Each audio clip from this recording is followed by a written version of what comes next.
That must be the ship that will transport the bomb. You think? Great work, Detective. Ratchet and Clank walkthrough. We are finally on planet Hoven, which means we can find some raritanium.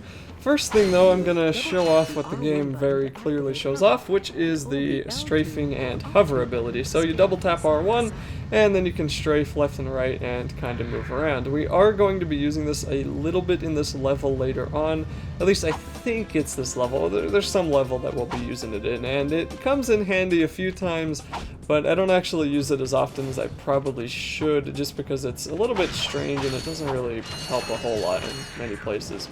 Now this world is probably one of the upper difficulty ones. Now it wasn't one that I had the most trouble with, because for some reason in this world they give you plenty of checkpoints. I mean, once you get about halfway through any of these places, then you're going to get a checkpoint, and in a lot of the other worlds that I had problems with, there were no checkpoints. So the first and biggest issue with this are these rocket guys that are just going to bombard you with waves of these enemies, and then they're going to shoot all those guns at you. Now if you have Glove of Doom, that's probably one of the better ways to deal with these, but I just wanted to jump around and shoot them with my blaster. And it's kind of hard to dodge all their bullets because they're all firing at you at different points, and sometimes you can't see them because the camera's weird, and these guys are just annoying. And then on top of that, there's those little frog replica things that just kind of come around. Now if you come up here, you can get a golden bolt, but I'm not really going to be going over that because this is not a golden bolt guide. So if you want to continue on with the actual level, just come back here, and then you can walk about to the right side here. Now there's a few extra pathways we can take, and as you see, I'm on 1 health again, even after that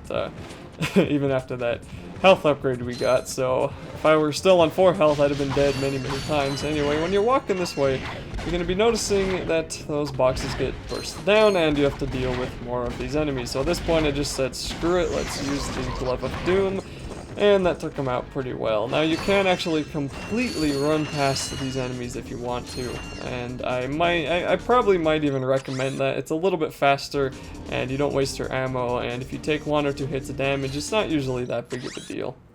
So at this point, I'm just trying to figure out which way do I go first, and I think I decide going on to this. Now, this stupid platform ends up being a little bit more trouble than I feel like it should be, because I couldn't get onto the platform for the first time, and then I couldn't double jump onto this stupid place because it's a little bit more deeper than it looks like it is. And then they're going to send even more of these guys after you, and that is definitely where I would say use the Glove of Doom, try to avoid getting hit.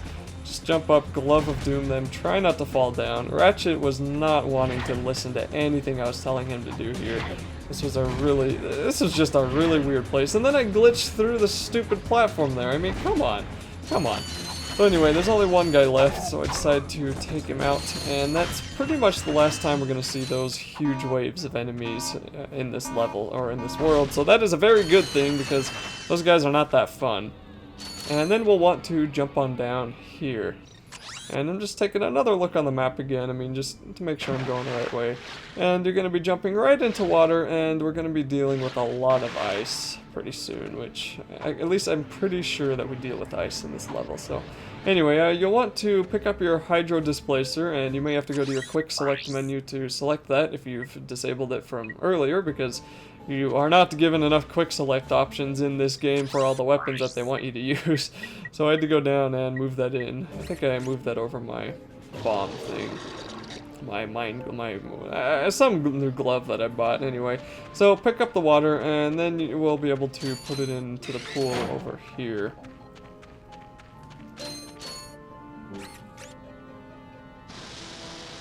And that'll raise the water pretty well significantly. Now this sort of reminds me of the water temple in Ocarina of Time, because we have to raise the water levels to be able to get to the next place. But luckily we don't have to also lower those water levels and try to find a crack in the wall that we had to bomb that we missed for about an hour, which was the only hard part for me about the water temple. Everyone always told me that the water temple was super difficult, and to this day I have no idea what they're talking about, because the only time I ever got stuck was when I forgot to bomb a wall, and everything else was easy, so I don't know what was so hard about that. Now I will say, in the water temple, on the 3DS version, Shadow Link is way easier than on the Nintendo 64, but everything else is exactly the same, so I don't know. Anyway, this is not the water temple though. It is a little bit creative, I guess. You just have to suck up water with your Hydro Displacer and then just put it into those points that will raise the water level even higher until you can get all the way to that top platform. So the magic number in video games is 3. You only have to do it about 3 times, and then you'll be able to continue on to the end of this place. Now I think we get an info bot at the end of this. I don't remember. Normally normally I look up what we're getting at the end of this, but I don't remember. But the whole point of this world is to destroy the Planet Destroyer, and I know that is the other way, the other pathway that I didn't take. So that's not what we're doing in this video, but you know, it's good to complete all the missions anyway. Now this next area, notice how I survived this whole time on 1 health. I made it about this far, and then I made it even farther. I'm being really paranoid right here, making sure there's no enemies. But I made it about halfway through this area before I finally died, and I think I fell off because I was just being stupid. So there's going to be a transition here, and now I have all my health back because I died, and that also shows at this point that is the checkpoint. So if you make it that far, that's basically it, you're good to go. Now there are going to be a few more enemies that are going to jump out of the ground, which will be kind of annoying, and you can also use a metal detector up here. The metal detector doesn't give you nearly as many bolts as that advertisement or as the tutorial showed that it did, and maybe there's a few good places, but so far anyway, it really hasn't given you nearly as many bolts as I would have liked to have it had me given to me, but you know, that makes sense. So anyway, there's a lot of conveyor belts, and here are those enemies that kind of spawn out of the ground. So once again, with a lot of these little enemies, if you can't take them out in one hit, I usually just say hit them with your ratchet and then double jump backwards immediately, and that way you don't have to deal with them hitting you. Of course, if there's just few of them, then you should be able to take them out without really doing anything other than attacking them. Now when you walk into this room, you're going to have more of those guys. Oh, sorry about that. You're gonna have more of those shooter guys, but they group up. Those two grouped up pretty quick, so they're easy to take out with your ratchet. And then you can get a bunch of other ammo, and there's more rooms around here. I mean, the conveyor belts aren't really that big of a deal. They just kind of slow you down. But anyway, you can throw up this. You can throw up. Okay, yeah, throw up the box. You can explode the explosive box, and you can you'll probably want to get rid of the explosive boxes on this conveyor belt here, so you don't have to deal with them. And at the end of both of these conveyor belts, the rooms are filled up with just boxes, and I think one of them didn't even have a whole lot in them. So I didn't go in that one. I don't think I went in that first room, because since I had already died, all the stuff that I had gotten out of the rooms isn't there again, except for health and explosive boxes. But this one, I hadn't made it this far, so I came into here, blew it up, and there's health, which I don't need, thankfully, and also 1 Glove of Doom ammo, so there you go.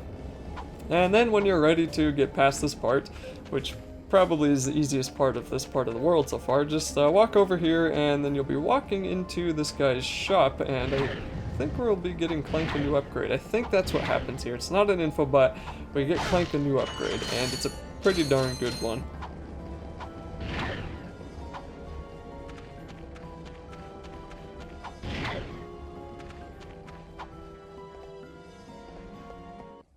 Hey, buddy, what's shaking? Oh my goodness. Aren't you just a little angel? Actually, I'm a little robot. You're funny too. Yeah, but looks aren't everything. You be nice. I think I got something special for you. How would you like a hydro pack upgrade? That would be quite helpful for swimming underwater. Whatever. There you go, sweetie. You look so handsome. Thank you, miss. Your craftspersonship is excellent. If you two are through, Jealous? You come back and see me any old time. Your hydro pack will automatically swim against currents.